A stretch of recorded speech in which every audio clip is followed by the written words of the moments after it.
Coming down to the ring, I would get the butterflies, which they came. And as soon as the bell rang and, the butterflies were gone right away, especially if somebody hit me, I just enjoyed walking into the ring and letting the guy bang me a couple of times and just looking into his face and then bang him right back. And that was my my I don't know, my ego, I guess, whatever it was. And I just thought that, like, wow, hit me 10 times and let me hit you once. But that isn't no way to be a prize fighter, which I found out as the years went on.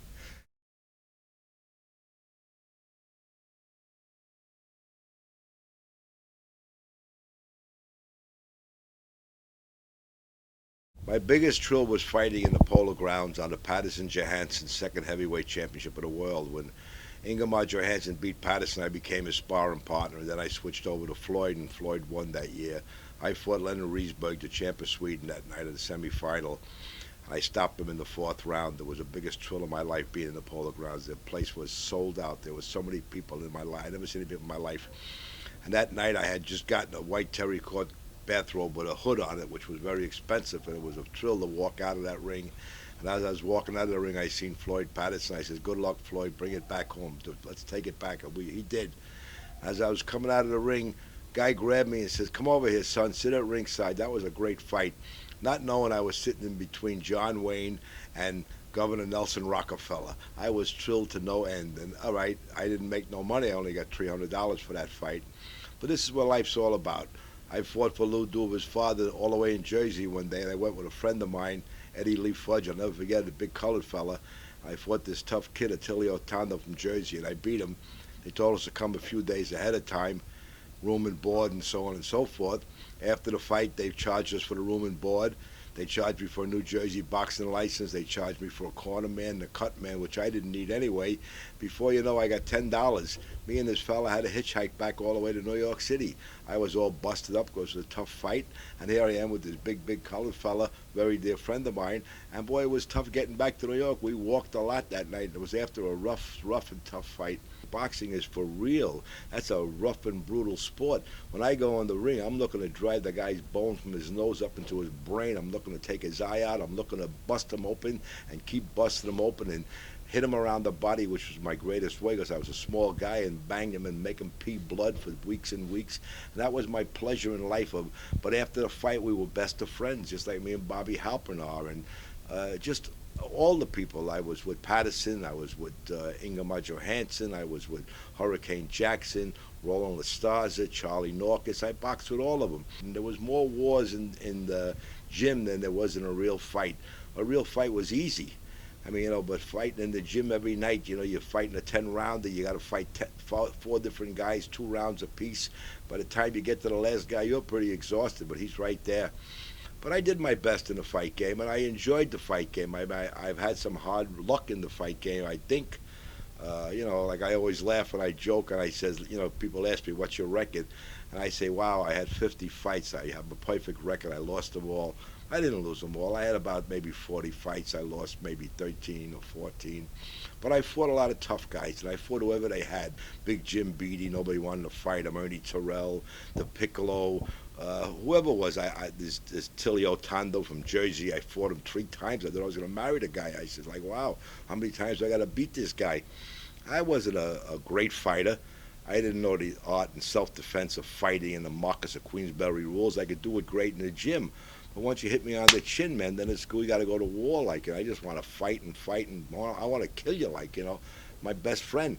But the fight game was so different then. Like today, them days you fought your way up the ladder. You got to the number 10 contender, you fought 9, 8, 7, 6. Today it's different. They rank guys out of number 50. They make them number 1, number 2. People say, Henny, man, I wish you were fighting today. I wish I was fighting today. I'd be a multimillionaire without even fighting for the title. And maybe I would fight for the title. Not saying I would win the title, but I tell you, I'd give them a hell of a tussle, man. These guys knew they were in a fight. So Sunnyside Gardens became my home base because it was in my neighborhood. I was from Astoria, and I sold tickets well there. And I went on from there, and I was making my way up the ladder, and I became number 11 ranked contender at one time, going back many years ago, which was pretty good because I think it was only 8 world champions. But Sunnyside was it, and then all of a sudden, they took me back to St. Nicholas Arena, and I had to fight this guy, Bobby Halpern, who was in the amateurs with me also, and he was a real tough Jewish kid, and boy, he was knocking everybody out. And finally, they made the match with me and Bobby Halpern. That was in St. Nick's. I'll never forget that night. Roland Lastaza fought Larry Zunick on that card. Roland Lastaza had fought Marciano twice for the title, supposedly. And me and Bobby Halpern fought the semifinal. And it was a vicious, vicious fight. And we just walked, the bell rang, we walked out in the middle of the ring, and we just banged one another and punched one another around. And this was my rise to fame. This was my semifinal, like where I was really going to go up in class and, and be up there. And I really fought hard. I trained hard for the fight. And Bobby's a very dear friend of mine today. And what happened that night of that fight, Bobby ended up with 90 some odd stitches in his face that night. I don't know, maybe I ended up with 10 or what, but it was a bloody mess. The Daily Mirror at that time was the newspaper, wrote that it was the best fight they've ever seen in the last 20 years. And the Daily News wrote that it was the best fight ever in New York City. And they booed Roland Lastaza and Larry Zunick out when they came on, bring back Bobby and Henny. And it was a bloodbath that the people at ringside had to be moved back because the blood was flying all over the place. And I'll never forget that day after that fight, they raised Bobby's hand, and that, just destroyed me. I was like, wow, I know I won that fight. And even his friends say it, and even Bobby says it. And this was like a stepping stone. Years ago, you had to fight fours. You fought so many fours, let's say 4 10-rounders, then you went into sixes, and so many sixes, then you went into 8s and 10s. And now you're fighting an 8-rounder, and you lose. Now you're back into sixes, So I says, well, it was good anyway that Bobby is going to move up in ranking now, and he'll be up there to make some more money, whatever we could, whatever we were making them days. Maybe I made $300 for that fight, and I had to step back more or less now. But the bad part about it, 2 weeks after the fight, Bobby Halpern ended up getting convicted and went to jail for 17 years, and I had to go back, so he didn't go anywhere either. And I believe it. I mean, it was a tough fight. It was my toughest fight I ever had in my life, and I've fought a lot of big guys. I fought Jim Beattie, I fought Ernie Terrell, the Piccolo, and all these guys. I was a small heavyweight, 180 pounds, 182 pounds. And Bobby Halpern was smaller than me, believe it or not, and he was the toughest guy I ever fought. And I fought guys that outweighed me by 30, 40, 50 pounds, 6'7". Jim Beattie they had down as 6'10", 6'11". I know Jim was about 7 foot tall, and these guys couldn't do nothing. They couldn't dent me the way Bobby Halpern. It was a real tough fight.